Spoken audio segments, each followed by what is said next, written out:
Welcome to the Millennial Mic.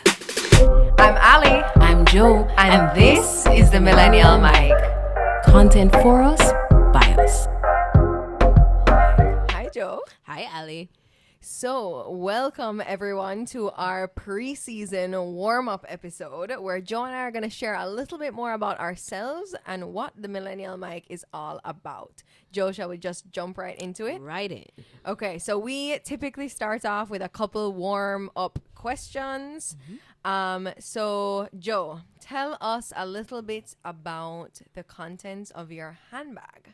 Okay, so Ali is always teasing me about this. So technically, I don't have a handbag per se. I have a whole backpack. And what's always in there would be but let's give people a visual. It's like a so, turtle bag. So think of like your prep schooler, because I'm about that height. Think of a prep schooler with a bag that's clearly Okay, give us too big some for feet them. and inches, like 5 foot. I mean, I'm 5 foot, nothing. 0.34. Done. So just think of that, 5 foot, nothing. The bag is much bigger than me, and I'm just out here in the streets, and I'm always wearing something that is semi-formal, not so casual. So she it's looks a very like the prep interesting- school teacher right? attending class with the backpack. Yes, that Okay, would be the best understood. visual. Now, what's inside of it? So what's inside that would be, my laptop, my phone, every charger under the sun. I never have my phone dead on the road. If that happens, it's really my fault. Always have headphones, because you never know when you're just in a long line and you need to listen to something. I'll always have a pen. Drake all day, every day. And, a little Nat King Cole, who knows? And I always have a book or a pen or something, because I always have these ideas and things that I want to on the go. But outside of that, I'm learning more and more as I step into my femininity, because I'm really a tomboy at heart. To have cosmetics. You never know what's going to happen in the streets. What about like money? Oh, yeah. I always have. No, well, Ali said that I am clearly a grandma because I call it a purse. She said I should call it a wallet. So I have a wallet. We are in 2020. This is the Millennial Mic. So for the millennials out there, I have my purse in there. But yeah, those are typically the contents, and some actually arbitrary things might be in there. That I didn't remember were in there until I'm taking out the stuff. Talk to me about arbitrary. Are we talking like a fork, or are we talking? No. Although at one point I remember when I was I move with a fork. Sometimes. Oh, you move with a fork. Yeah. Okay. Because I don't believe in plastic forks. Got you. Not because of the environment. Although yes, because of the environment. Let's start there. But plastic forks are terrible. You can't really use it for anything that's harder than, I don't even know what. Would you rather use a lunchbox side, the corner of the yeah. lunchbox? Right, got you. Than a plastic fork, yeah. So trying to eat yam with a plastic fork is a very interesting experience. Plastic forks were not made for Jamaicans. No. That's a perfect segue. And for those who are listening to the Millennial Mic outside of Jamaica, both Joe Marie and I are Jamaican. Proud to be. This podcast is certainly intended for an international audience, but we will provide a glossary for any Jamaican words that may come up throughout the show. Yes. So, Joe, second question for you. Night at home with the hubby or night on the town? Night at home with the hubby. Shocking.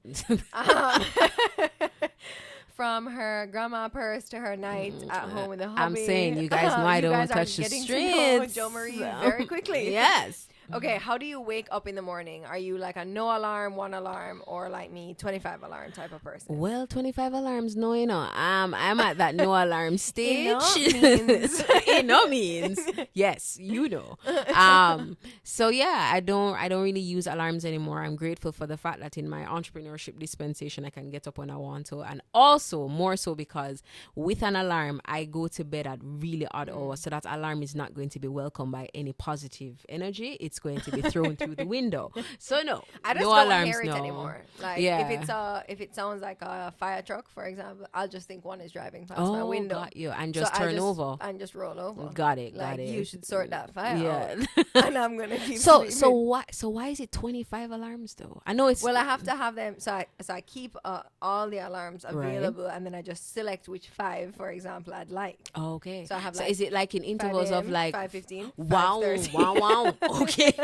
I thought, no, I know some people have like If I'm traveling 5, 5:05, 5:05. 5:10, and I'm like, no, man, from here the first two, come, man, I'm supposed to work, but yeah. Yeah, no, rarely am I the like hop out of bed on the first alarm. Oh, okay. Type of, mostly just because I don't hear it. Mhm. I think I have like temporary deafness when I sleep.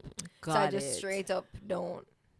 I think that's a thing though. I think there's a medical condition. Yeah, no, but I think also alarms just eventually you just don't hear them. I think that's normal. That's That's another natural, thing, right? If you hear it all the time, you stop hearing which is actually it. why you're supposed to change the sound after a while because you get so used to it that it just blends into your sleep So tones. once, Yeah.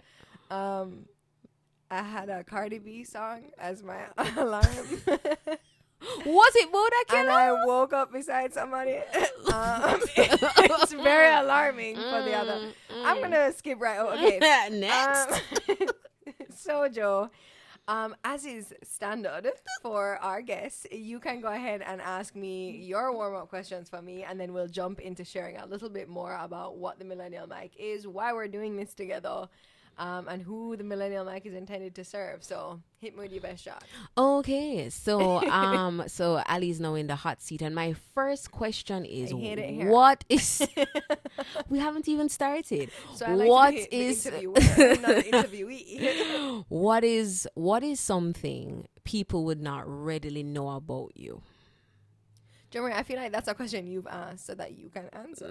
Because I don't know what people might not know What about would me. people readily not know about you?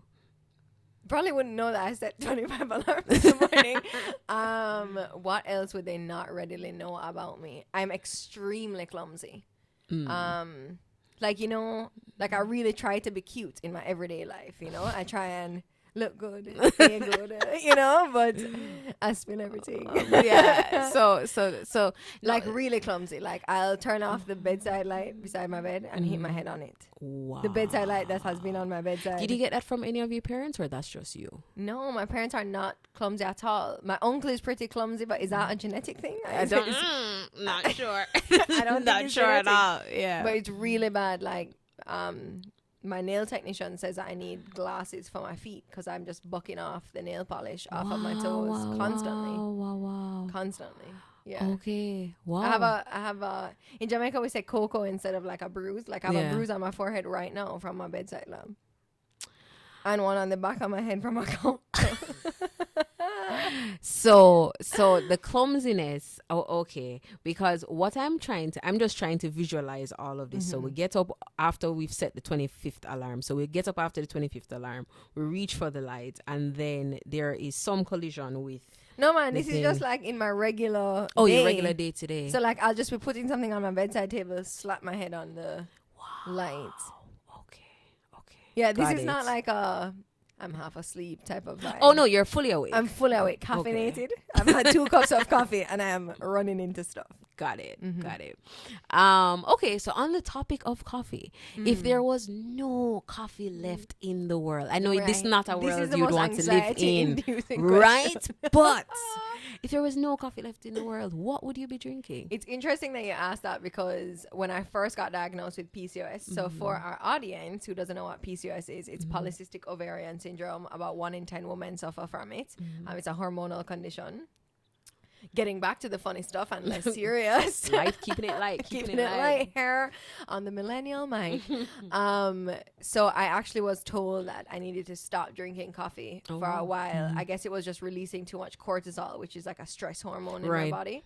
I don't really know how all of it works. I usually just do what the doctor tells me to do, or what some kind of naturopathic doctor tells me to do. I try it out. If I like it, I like it. If you don't like it, it's not like they're the experts or anything. No. Right. It's my body. It's my choice. But so I stopped drinking coffee for about 6 months, and I was drinking matcha, which is probably the whitest thing I've ever done in my life. Like I would drink iced coconut milk matcha lattes in New York in the winter. Okay. So what would you be having here? Same thing? Basic. Oh, in Jamaica? Yeah, man, I'd have the same thing. Okay. Probably. Yeah. So, okay. It gives you the same kind of energy level with less of a buzz. Okay.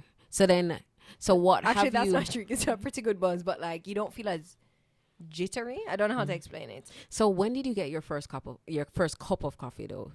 I think I started drinking coffee when I first started to take like external or international exams at school. Mm-hmm. So IGCSE, which is like an English version of CXE or any kind of like grade 11 exam. Yeah. So I started drinking coffee in the afternoons when I came home from school to study until late at night. Right, to keep you up. Because I wasn't really...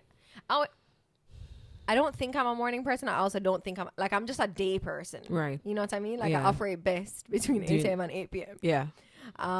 So I needed that extra push at night. So I guess that's when I started drinking it. Are any of your parents heavy coffee drinkers? My dad is my dad is just, I think he drinks more coffee than water. Wow. Yeah. Okay. Yeah, I'm just gonna leave that where that is, because that's a very serious visual. Yeah, got it. Okay. We recently got him into oat milk, also basic.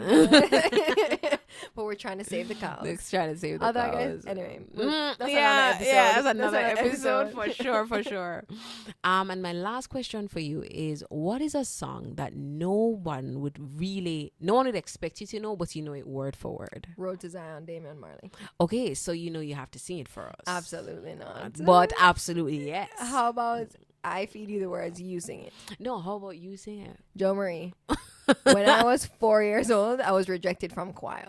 That's how bad it is. No, but who rejects a 4-year-old from choir? No, but I feel like, first of all, we're moving. Jamaica past is that. ruthless. It's not right? like everybody gets a medal type of situation. It's like, no, you're gonna stand in the back and just I was mouth literally the the only child who was rejected from choir at age 4, and then I was rejected at age 5, and then I was rejected at age 6.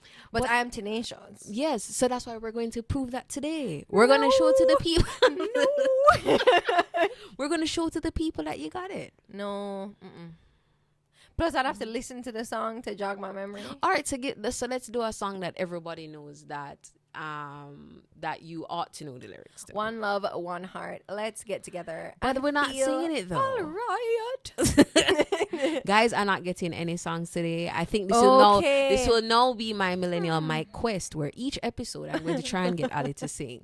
Stay tuned. Get the guests to sing. Well, you're gonna join in. We're gonna join in. We have some musical guests coming up on the episode. On the season, right? So when they come, I'm gonna ask them to encourage like background vocals, or I could be their hype girl. You know? No, but I feel like we're gonna get you to sing, guys. So tune in to hear when Ali is gonna sing, because it's gonna happen. It's gonna happen. Yeah. Okay, Joe. Skirting over that question. Do you have any final questions before we move on? Well, clearly I get a bonus question because my last question was not answered. Your personality, and something that is very much a part of your personal brand, is feminism. And I want to ask you, what is a misconception of feminism that you wish people would get right? Oh, that we hate men. That's such a misconception. I love men. Yeah. Sometimes I really wish I loved women, because they're just meaning. Okay, let me start again. From the top. From the top. Clip. Beep. I think a common misconception of feminism, though, in general, is that we hate men, or that feminists, generally speaking, want to topple the patriarchy by creating a matriarchy. That's at least not the school of feminism that I come from. Right. I would say I would identify as a liberal feminist, whereby my sole quest is for equality and equity of all kinds for all people. Right. I know a lot of people have been talking about the use of the word humanist as opposed to feminist. And, the truth is I just haven't switched over in my vocabulary to using a more inclusive term. I'd actually love to hear what our audience thinks is more of an inclusive term. Right, humanist or feminist. Right, yeah. I think feminism has such academic definitions. Right. And then there's so many waves of feminism that were so exclusive or exclusively catered towards white women. Right. Which I think is so often left out of the conversation. Right. Especially when we're not in the US, right? I think the US is having a reckoning with issues like that, and I think maybe our global conversation isn't yet as it's not as progressive in terms of having that real kind of dialogue about what it means. Yeah, like first, second wave feminism is like white feminism, right? Yeah. So if you had to explain, let's do a bit of visualizing. If you had to have this conversation with someone, with a woman specifically, or a girl who is roughly like, 12, 13, Yeah. how would you explain feminism to her? Sure. So I guess I would suggest to her that there's so many parts of our experience as young women and as girls that are a result of patriarchal bias in society, right? So for example, growing up, I was called bossy, or I was called loud, as opposed to assertive, or as opposed to being called a leader. Or I was taught things like, if a boy is mean to you, it means that he likes you. Right. Yeah. As opposed to teaching young boys why it's important to be kind to everyone. Right. And to respect. Yeah. Exactly. Or I was taught that, if my brother did something wrong, boys will be boys. As opposed to, so there wasn't as much accountability for women. Right. Yeah. So I think, it's difficult to imagine a conversation with a 12-year-old like that. Just sitting here, the two of us, I would love to have that conversation with a 12-year-old and actually really see what they think. Because I imagine, I think the generations below ours, like the Gen Zers, for example, are even more progressed than we are in their thinking around what equality means and what equity means, and how to access a world in which, instead of, different people getting larger slices of the pie itself expanding and all of us getting a bigger share, right? Yeah. So it's a really good question. I think we should follow up on that in an episode. Yeah.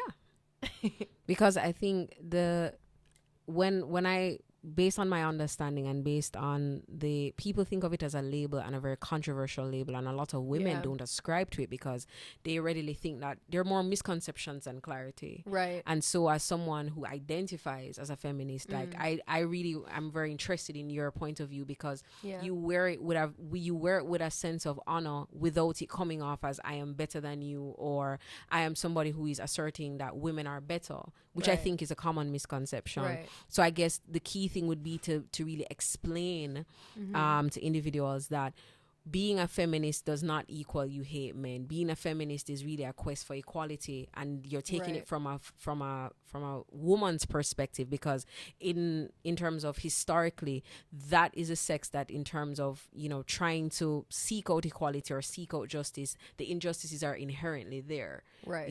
So it's how do we bridge that gap, and not just. And it just so happens that you're a woman saying this. It's not a matter of, as a woman, I am only seeking equality for women. It is, I am prioritizing it because in the world generally, it's not prioritized. Right. Absolutely. So it's definitely, how can we have more open dialogue and conversations about that? Absolutely. And I think something that has come up so often for me this year is just this idea of being comfortable with discomfort. Right. So there are parts of feminism, or histories of feminism, or herstories of feminism. Love it. That are uncomfortable and need to be decoded and broken down and addressed, right?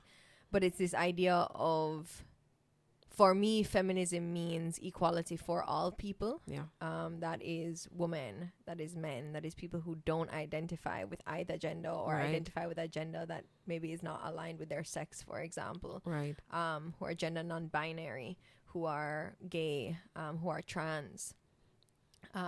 Whatever your racial, sexual, religious orientation may be, feminism is a place where I hold space for equality for everyone. Right. And so, I think I had to get really comfortable with this idea of being perceived as angry, or being perceived as that I walk through the world feeling wronged by men, or wronged by the patriarchy, or wronged by society, and also, which I don't. And also, you're required to, the thing about advocacy, and especially in a space where you know that it's going to inherently get some pushback, and it's inherently going to be seen as that. Right. You know that the hallmarks of really powerful and impactful advocacy is you have to just be prepared to be addressed as such. And to not flinch because someone doesn't readily understand you or doesn't readily accept what you're doing. Right.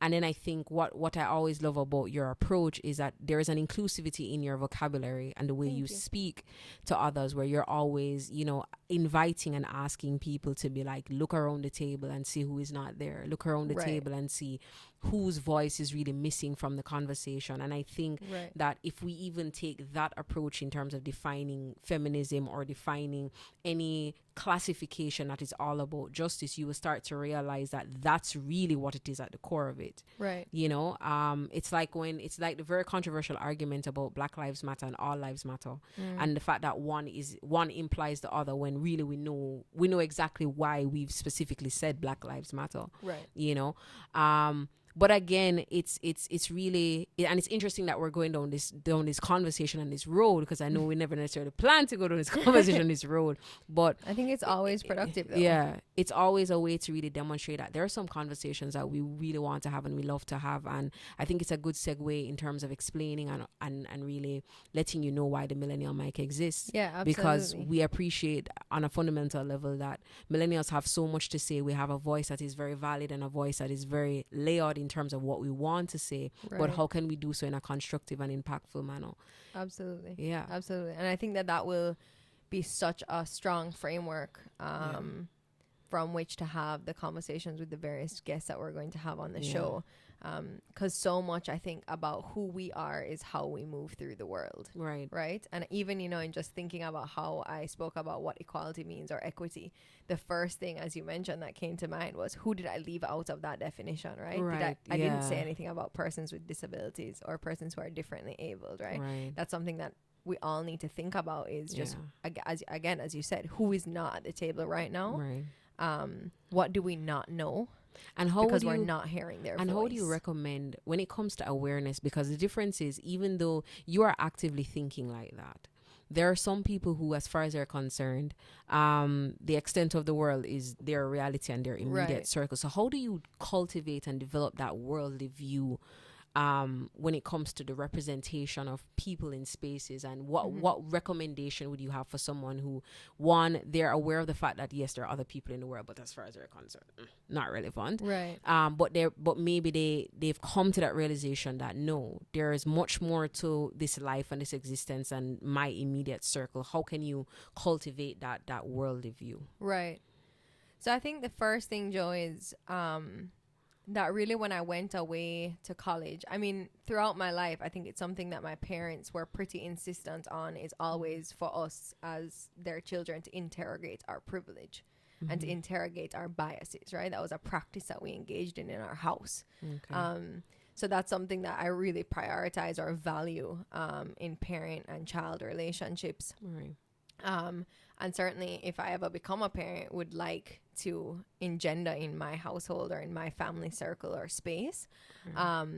But, you know, in whatever space I've existed in, I hold a lot of privilege, or I have access to a lot of privilege as a white woman in America, for example, as a white woman in Jamaica, as someone who'd be classified as a white uptown woman in Jamaica, or somebody with access to wealth and proximity to wealth.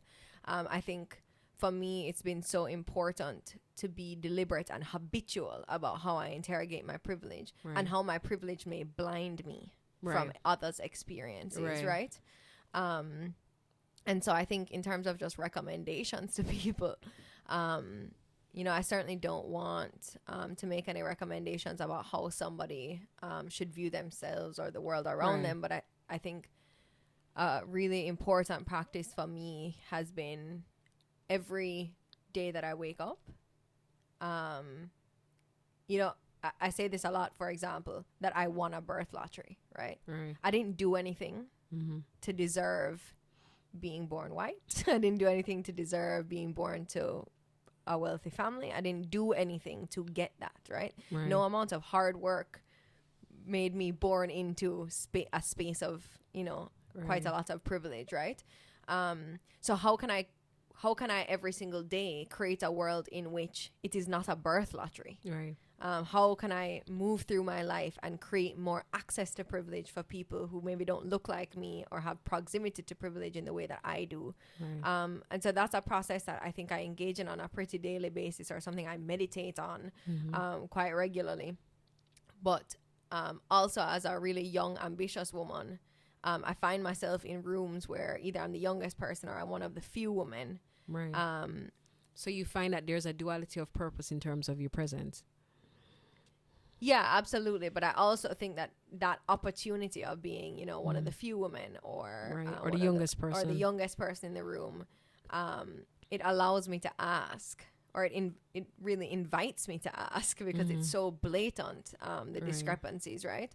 Or the lack of presence of other people in the room. It invites me to ask, you know, why isn't Jo Marie here? Yeah. Or why isn't Paul here? Yeah. Why aren't people whose voices are important and who room. need to be heard in the room? Have you, what's in asking that question, what are some of the responses that you get? That's a great question. Again, I think that creates a lot of discomfort in a room, right? Yeah. Because it forces other people to interrogate their bias.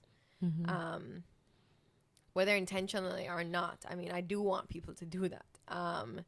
But really what I want is for the people who are not in the room to be in the room, yeah. right? Like, that's Yeah. just the base of the conversation. Yeah.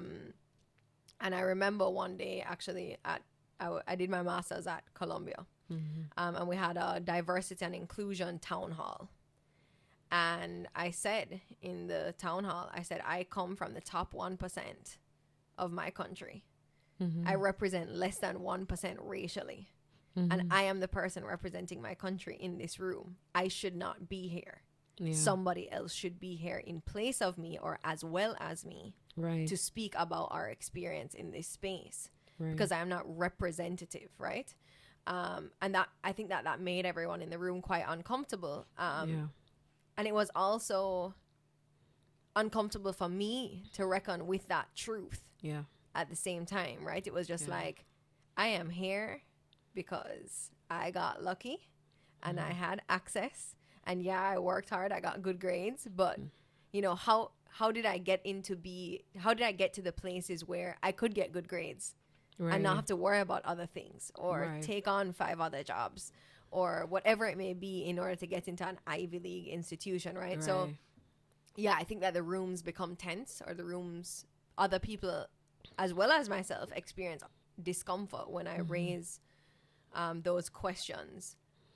But again, I think you just got to get comfy with being uncomfy. So that actually brings me to another question, in that what I am really in the hot seat.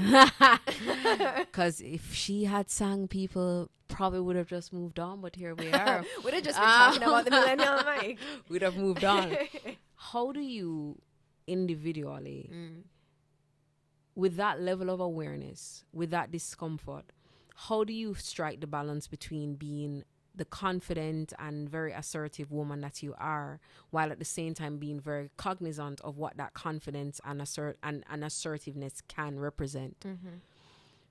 I guess I gain my confidence from knowing that just as I advocate for other people's voices, my own voice matters. And I have something valuable to bring to the table, even if it's just those questions. Right. And I'm really willing to be wrong. And I think when you let go of the ego of needing to be right, there's so much confidence to be gained from that. Right. Because it's like, I came here to learn. Like, Yeah. this world has so much to offer me. And I get to experience it and learn about it, and not need to be 10 steps ahead of it all the time. Yeah. But I also know what I know. And I know that there's value in that knowing, right? And there's plenty days where I don't feel confident. And there's plenty days where I forget the right questions to ask. But on days like today, where we can take a moment to reflect, I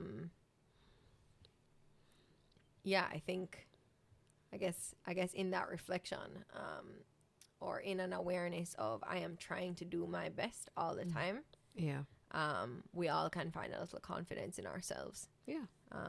And to just, you know, I really practice this belief system of I am enough. It's on her mirror, guys. Very powerful. It is on my mirror in my bathroom. Marissa Peer talks about it on YouTube. Anybody who follows her or has not watched her TED Talk should definitely watch it. It's really awesome. And it just talks about how not believing that you're enough is just such a chronic human disease. Yeah. And learning to believe that you're enough engenders so much trust in yourself. Yeah. And trust to know that, like, even if you don't have it all figured out, that's why we're here. Like, we're all human, right? Yeah. Does that answer your question? It does. Okay. Yeah. Yeah. So I'm going to relieve you from the hot seat. Okay, because I have a question for you in this conversation around just interrogating our own biases and and being or advocating for changes that we'd like to see in the world around us, right? So, Joe, I know, for example, that you worship regularly, that you go to church. And I guess I'm curious because I've never been able to strike this balance or to engage in a religious space and feel comfortable. Right.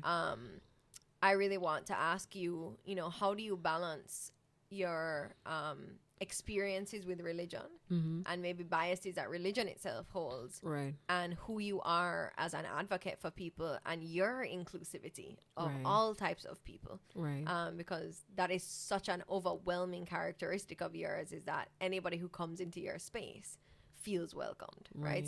So I guess I wonder how your religious worship either aids that, inhibits that.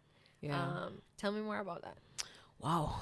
I feel like that question alone pretty much made up for the 5 that I asked, but here we are. Well, You first gave me of a lot all, of time to think about my Exactly. response. It's like, woo, already. Well, what I will tell you is that my approach to, or my relationship with God is very personal. And I find that Christianity on a whole, there are too many. I wrestled with this as a believer in terms of trying to understand, because I used to ask a lot of questions. Right. I used to ask, okay, so, you know, you're talking about Christianity and you're holding this banner of Christianity, but what does Christianity represent when you hear stories about Catholic priests and young boys? Like, those are the type of questions I was asking, like, when I was 12. Right. Because for me, there was a need to understand the logic before I could go into the faith part of it. Right. But then that's the thing about faith. Faith is not the absence of doubt. It's just that they really can't coexist for too long. Right. Because eventually when you yield, or when you focus more on faith, you will realize that, oh, certain things are happening as a result of a manifestation of certain things. And so, you know, there's not much question. But the thing for me has been, I have managed to focus in a very singular way on the relationship I have with God, and not to label it.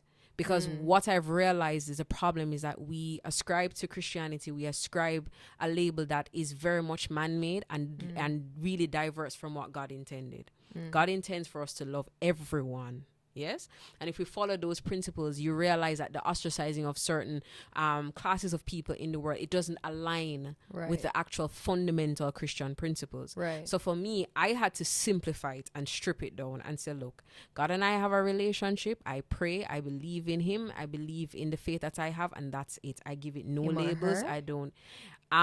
It's specifically him, simply because of the indications to me, but it's not a matter. But here's what I've realized. But do you though. perceive God in a gender-based light? No, I really, because of the references in terms of our Father, or the references right, of, right. you know, him, especially. It's just that language has been embedded into your own. Right. Okay. So for me, what I realize is most important is you have to define your spiritual relationship.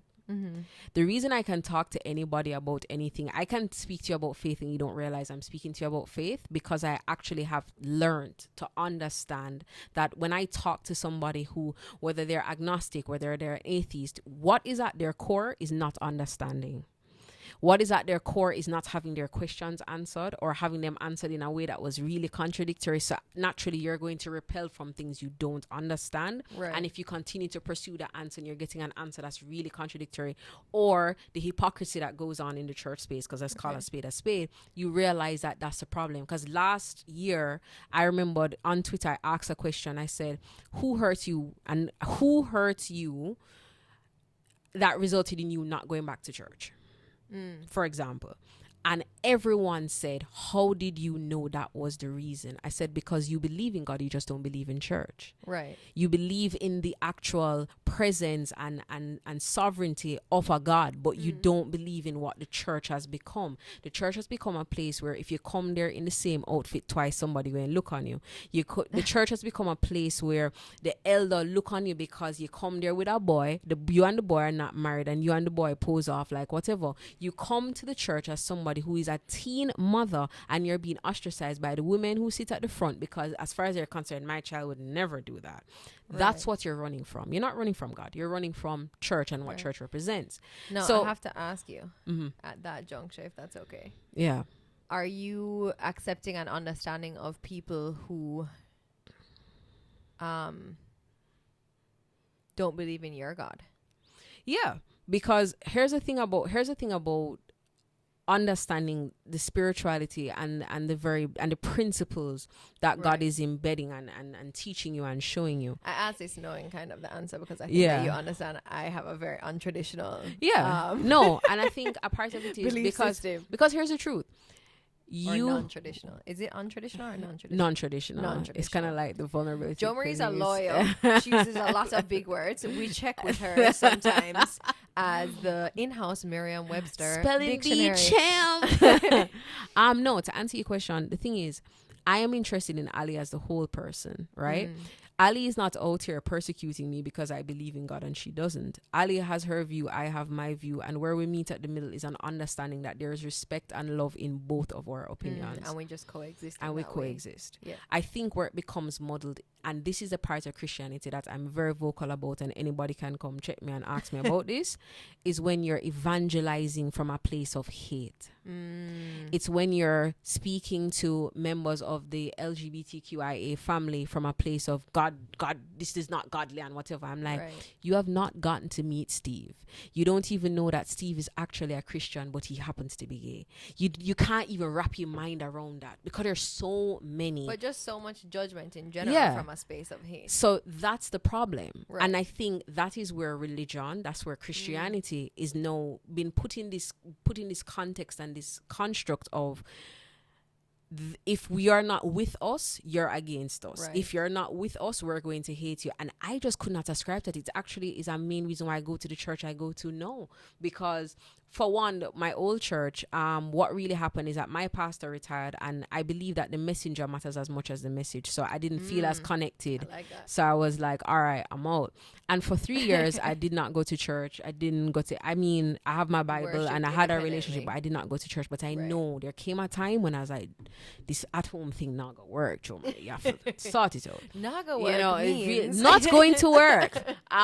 So I decided, I said, okay, I'm going to find a church family. No, my spiritual awareness and clarity comes from asking a lot of questions, and that's something that I encourage people to do, because do not feel that you have to. Do not feel that you need to, okay, I have to go to this church. If you come to this church, it's weird to explain, but let me see if I can explain it. Spirituality is a feeling. Spirituality is grounded by principles, grounded by teachings, grounded by, whichever book or container of knowledge that is the center of that religious practice. So of course for Christians it's the Bible. Now, the principles and the things that you're supposed to get from it, you can get that on your own. But church is not just a building. Church is a fellowship, which is why they speak about where two or more are gathered. I knew that the moment I stepped into any specific building, if I did not feel comfortable, I left. Simply because there's nothing in here for me. There's nothing you can say to me. There's nothing you could be saying the same Jeremiah 29 verse 11. It did not matter. I knew I was not getting it. It's the same reason why even with the pastor that actually replaced my old pastor, how I ended up not going back to church, and a lot of them don't know, but if they listen to the podcast they'll find out. No. I went to breaking news.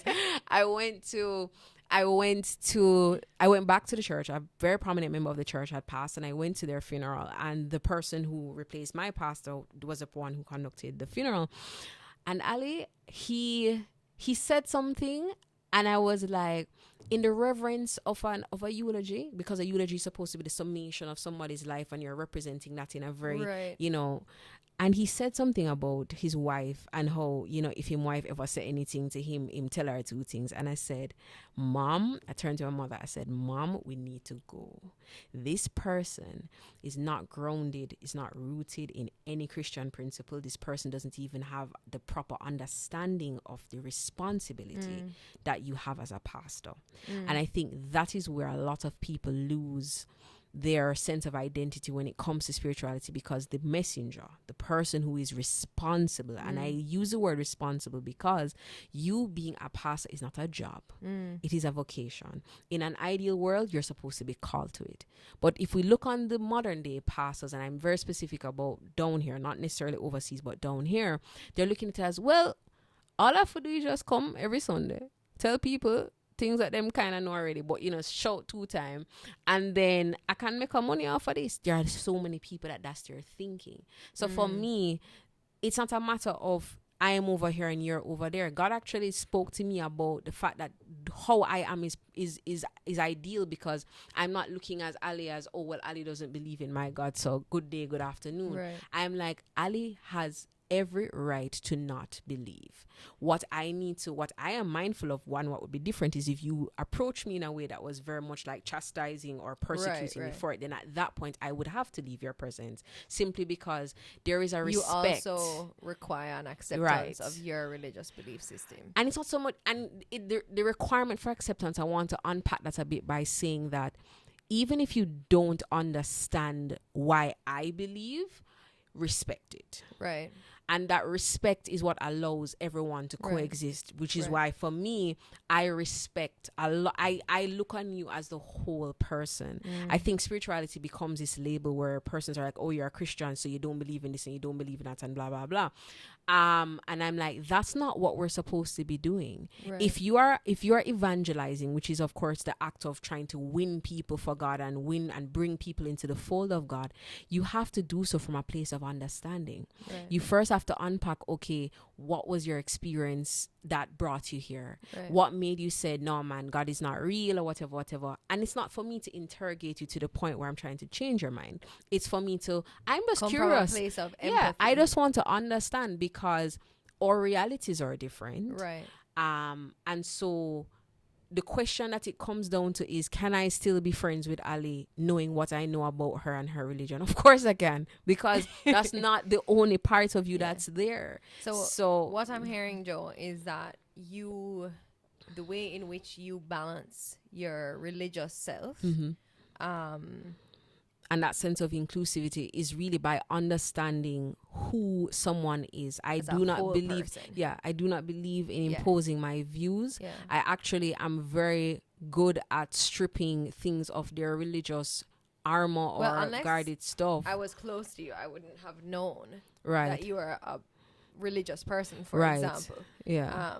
Because, and here's the thing, the reason why you would not have known is because there is a stereotype.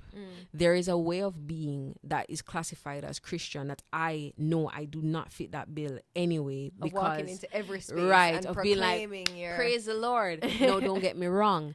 My love for God is unquestionable. My feeling in terms of that relationship I have is so powerful and very connected, and I speak very openly about God speaking to me directly. But understand though that the reason I do not fit that bill is because I judge no one. Right. I don't. If you as a person is what I'm looking at. Yeah. You don't believe in God, or you do believe in God, but you don't believe in church. There's so many layers to it. And that's why I believe in having conversations. Yeah. Because the more I speak to persons who have that religious affliction, that is, I do believe in God, but I'm never going back to church because the church deal with me always. You actually realize, oh, so you do believe in God. It's just that in that particular situation, church, which is where most people think they have to, they have to access God through church. You don't. For those 3 years, I was very close to God. God and I were partying. People Partying means hanging out. Right, hanging out. And so like people would walk past Living my our room, best life. right? People would walk past my room because I speak to God like I'm speaking to you now, and people would walk past my room and think, "Are you talking to yourself?" I'm like, "No." So you know, I was like, "No, man, I gotta have a conversation." But again, I wish people could see your hand movement right now. Like, but again, if you take nothing away from this conversation, it is if you are someone who you know that you have that religious grounding and you're struggling with what to do with it, take away the label. Take away that construct that says you have to be like this. Understand what your relationship with God means to you and focus on that. And I promise you that you will find that there's more access to God that way. When you try to live up to everybody's standard and everybody's thing, it becomes less objective and more subjective. And then are left completely lost. Yeah. Because the clarity I have now comes from, I think what I was saying earlier about finding the church that I go to know, their entire mentality is no perfect people. I had to shift from, because as you can tell, I'm a very formal person and it has nothing to do with my career in terms of being a lawyer. I've always been this very like, for people listening only. yeah, I have listening on a only. T-shirt and cargo shorts. I And mean, sneakers. Jo Marie is in a black and white church dress with a string of pearls around her Right, neck. let's classify, because church dress might give you the wrong impression that there are lots of frills. It's actually like a wrap dress, but let's call it a day. Well, it's but Sunday. It's That's why Sunday, we're doing this you know. recording. So the church dress. But Jo, the point, yeah. One of the things that I wanted to really highlight about what you are saying, just because, so our audience obviously wouldn't know this unless I shared it, but I was raised in, I guess, a mixed religious household. Right. My mother's family was half Christian, half Jewish. My dad's family was Jewish. And I was really raised with an awareness of both religions and an ability to choose. Right. So we celebrated Hanukkah as well as Christmas, Right. which was really awesome for me. But my dad's family is much more religious than my mom's. And when it became time to do a bat mitzvah when I turned 13, which is the female version of a bar mitzvah, I told my dad that I wouldn't do it because in my 13-year-old words, I didn't believe in institutionalized religion. And he was really accepting of that. And, I think certainly he would have liked for me to engage in the traditions of the religion that, served him well. Right. But he, like you, was really receptive to whatever ways in which I wanted to take from both religions and experience them. And I think something that you said earlier was really just at the base of it, come as you are. And because that's what's supposed to happen. Yeah. That's actually, like, I'm so happy you use those exact words. The coming as you are is actually the baseline of my understanding of what's supposed to happen in a religious setting. Yeah. It's not supposed to be that you come as a perfect person, because no one is perfect. Yeah. And that's why the church that I go to know, when I realized that their mantra was no perfect people allowed, I said, well, this is somewhere that gets fits it, for me. that understands. Yeah. And how I ended up with the outfit thing is, the first thing that struck me was, okay, everybody's super casual. I've been going to a Presbyterian church for 23 years, so you can understand that when I show up to church and I'm like t-shirts and jeans, I'm like, fully confused. But guess what? But beyond that, and that was just in terms of a lightness of it. Right. But what struck me was I felt at home. The first day I went to the church, first of all, they hug you when they see you, and I'm a hugger, so I was like, hugs on site? Are you guys what are we still saying? hugging in No, we're Rona not still hugging. No, times? no. Okay, just checking. Let's Just clarify. checking. Let's clarify. I don't know. There are 6 feet separations in the church. There's actually more online streaming now. Today was the first day I've been physically back to church since quarantine. So no, we're not still hugging now. Okay. But the first day I came here, when it was safe to do so, there was a warmth, and and I was just like, wow, and just the entire worship experience. Yeah. And that's what I focus on. I focus on the relationship I have with God. I focus on the worship experience because I get nourished from that, and that's it. I try and I don't want to be dismissive by calling it a label and saying that Christianity is just a label. It's just that we get caught up in doctrines that do not serve us. We get caught up in mentalities that are very much predate our generation and have no applicable our biases. They don't have it. But Jo, I think this is such a perfect segue because I know based on conversations with both of us Yeah. that we really want everyone who comes to the Millennial Mic to come as they are. Yeah. And to be themselves and to share with us all of the amazing parts of themselves that make them who they are. This is a no judgment zone. No judgment. Sure. You know, what are you insecure about? What scares you? What makes you really happy? What excites you? You know, what's that fire in your belly? So I want us to, we've had such an awesome conversation, which I totally didn't expect for us to have. So I want for us to be really mindful in answering the questions around the Millennial Mic, of just sharing with everyone what it is that we're trying to do here. Right. So in 10 words or less, tell me, what is a Millennial Mic? These 10 words are going to be 50. That's why I said 10 words, ladies and gentlemen. Jo Marie is a lawyer. struggles. The Millennial Mic is an ecosystem for millennials to ecosystem. Again, ecosystem, you know, we have to keep it technical. But really what it is it's a safe space.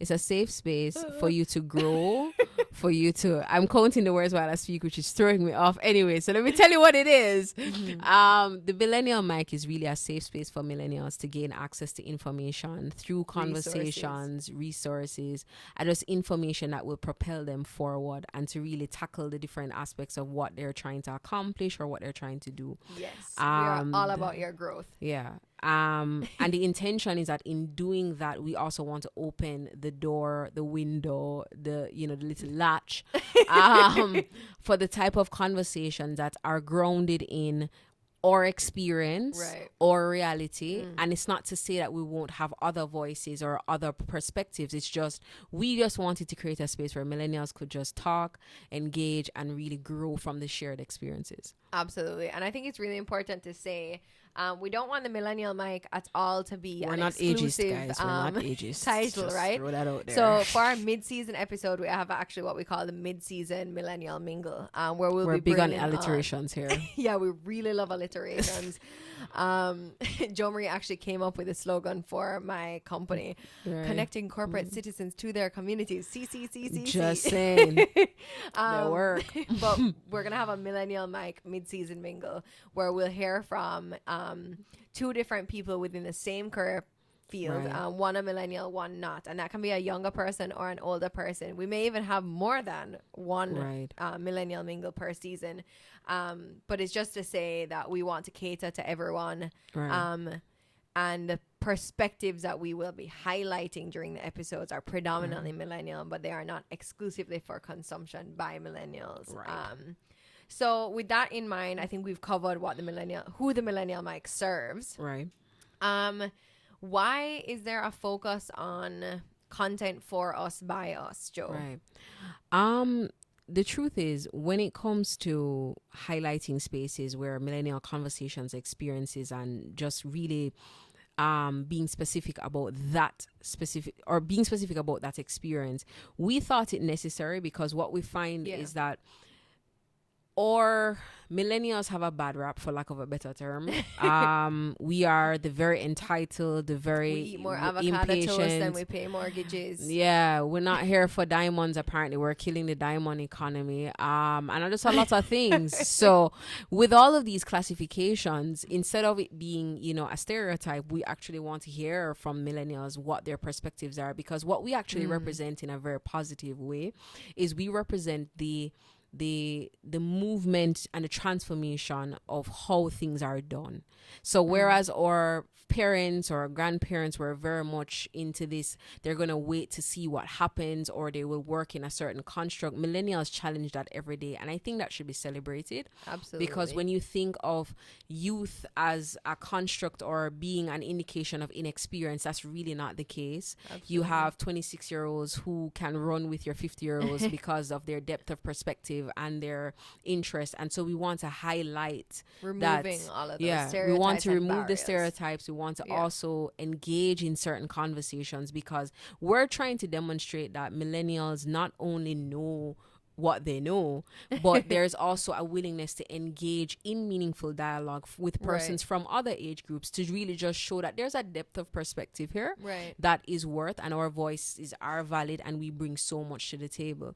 So creating that space was necessary, because when we looked around, following what Ali would have mentioned earlier, when we looked around, there are not a lot of millennial centric spaces that are dynamic in nature, and that's what we're trying to do. So it's not, so you might find a space that's very entertainment driven, you might find a space that's very like niche driven, but we wanted to create a space where if you're that attorney who is, you know, looking to pivot into another career, if you're that musician who is looking to figure out like what are the secrets to being a young musician in this space, we wanted you to be able to meet at the same table, engage in conversations, and really have all of your questions answered. Absolutely. You know? Yeah, definitely.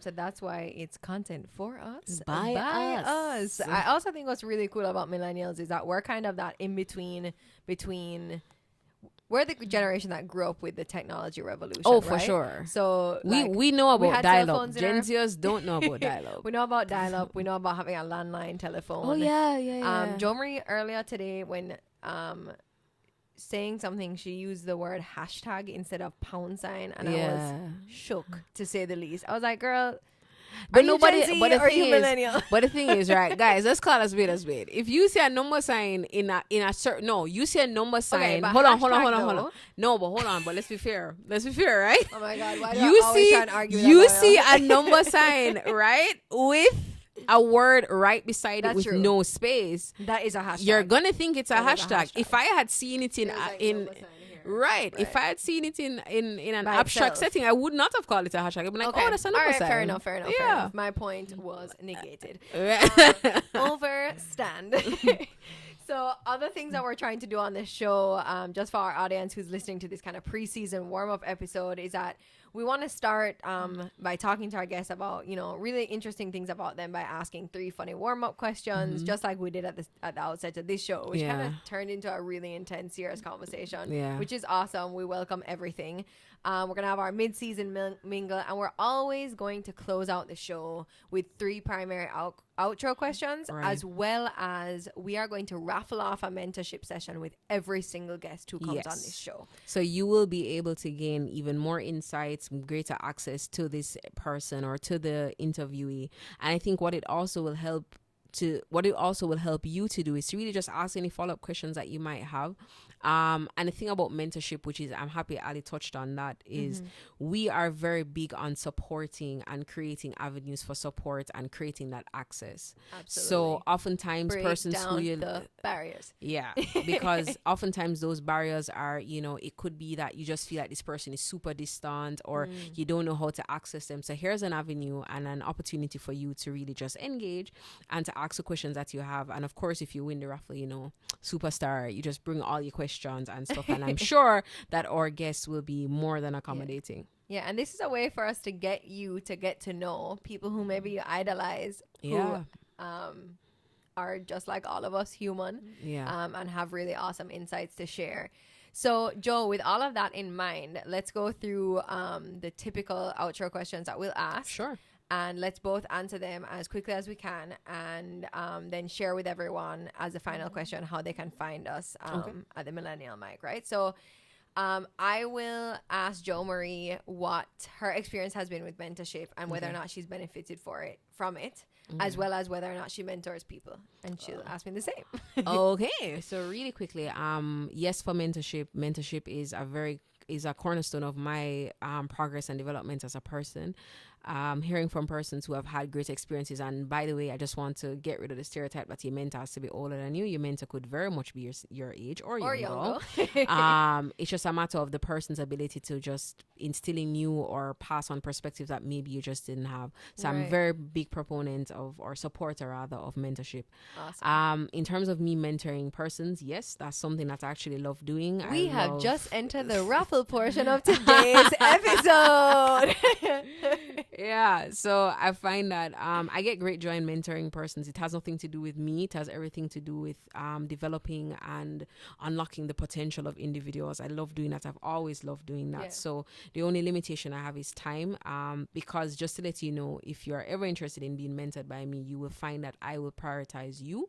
And so I don't want it to be a situation where you have all the time in the world, I don't have the time, and it becomes one-sided. I don't believe in that. So just to let persons know that they should be very, as the mentee, do not think that it's a one-sided thing where you're at the Whim. the whim, thanks, the whim of the mentor. Right. If it's not serving you, if you feel like the arrangement is not good, cut that, just call it a day. Also, because go with questions and go with like a contract around. Maybe not a contract is a strong word, but contract is a very strong word. Some semblance of a memorandum of Right. understanding. Yeah, around go with what an it is agreement that you want to get out of the engagement, right? And then So- actually, when you do that, you will realize maybe you idolize this person, but the person is not ideal for your growth and journey. and that's so okay. Yeah. Right. And I think that's something to be super open with your mentor Yeah. about as well.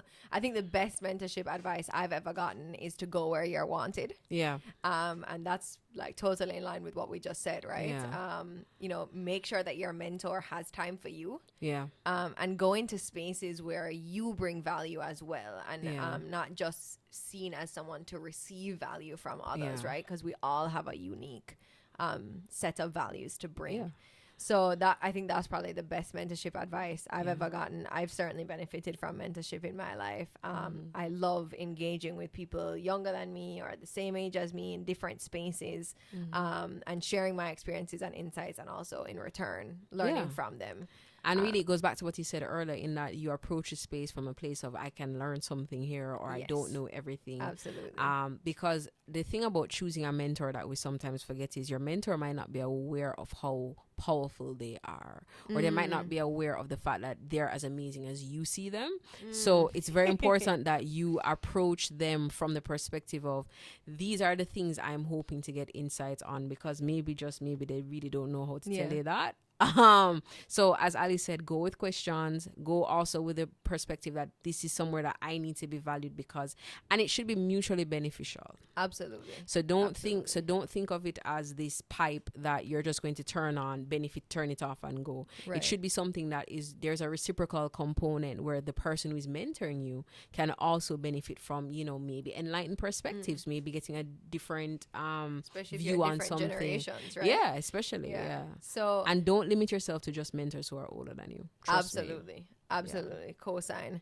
So Joe and I will share details on how you can enter for a chance to win a mentorship session with both of us. That's really just as a part of our commitment to the show.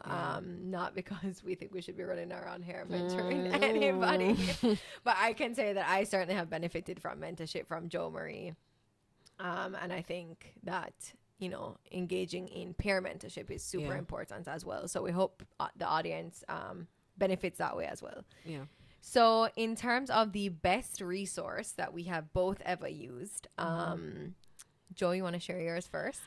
Could be a book, documentary, website, anything. Yeah. So my resources are very simple, because I just believe that there's access to certain things that you can find in the most conventional places. So YouTube is actually a really good resource. You can find anything there. Absolutely. Also, I find that especially if you're looking for motivational content, the TED Talk app is really good. I'm so glad you said that. Because it's very fascinating how you find a talk about virtually anything there. So I think that's also really good. And then because of my specific discipline in terms of brand strategy, I really binge on The Future in terms of content about design, content about running a creative business, content about just how to show up as the best and most informed creative. So that's what I rely heavily on. In terms of books, How to Build a Story Brand by Donald Miller is something that has really transformed how I view brand building and all of that. But that's very specific to niche. So just thought I'd share that for any other brand strategists in the room. But definitely just Google Google is the resource that you need The before primary you can resource. even It is the resource to the resource. just Google anything. Even if you think it's a silly question, I promise you somebody's asked it before, so just run with that. But yeah, TED Talks, YouTube, Google, the future. Awesome. So what are your resources? Yeah. So I don't think I have a favorite resource. I'm gonna just share resources I've been using more recently. Masterclass has been a great resource for me. Yeah. I just took Paul Krugman's class on the economy, which was really insightful for me, especially having already studied a lot of economics. Yeah. So that was really cool. And then I also love what the masterclass does, which is a part of what we're trying to do, which is break down barriers to really awesome people who we might idolize, right? Right. And then I also, in terms of a book that I've really liked recently, is You're a Yes by Shonda Rhimes. Yeah. For me, it's really helped me to conceptualize any kind of anxieties I feel or fears that I feel around my professional life or my personal life, and how to overcome them by saying yes to things that excite me but make me uncomfortable. Yeah. So I love that book. Audible is my best friend. Yeah. I'm an auditory learner. Is that how you say it? Yeah. Auditory learner. Why you be doubting the words? I know. It's because I'm in the room with the dictionary. I don't know about that. So yeah, I really love those resources right now. So Joe and I, before we go, are going to share with you how you can reach us on Twitter, Instagram. We have a website at www.themillennialmic.com. Fancy. Our Instagram is at Millennial Mic. I love the questions that we're asking. I'm looking at Jo Marie because Jo Marie is the social media expert. What are we saying? What are we saying? But yeah, it's at the Millennial Mic on Instagram. That's what I figured. Pretty much on any platform we're on. Okay, so let's make it easier for you guys to remember, right? So we're on Twitter, we're on Instagram, and we have our website, and it's the Millennial Mic. If there's any variation of that, then that's where we're at. You're looking for Ali and Joe wherever you go. Wherever you go. Okay, awesome. Is that everything? Yeah, I think we've pretty much covered anything. Are there any famous last words, Ali? Thank you to everybody who tuned in. I'm so excited about this season. It's called The Manual.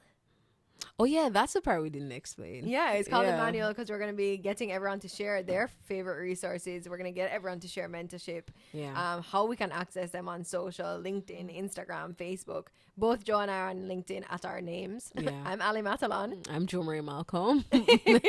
So you can find us that way. But thank you all so much for tuning in. Joe and I are so excited about this season. We are. And we can't wait for you to tune in for the next. Yeah, and give us your feedback. Yeah. I'm Ali. I'm Joe. And this has been the Millennial Mic. Thanks, everyone. Thank you for listening to The Millennial Mic. Don't forget to visit our website at www.themillennialmic.com. See you next time.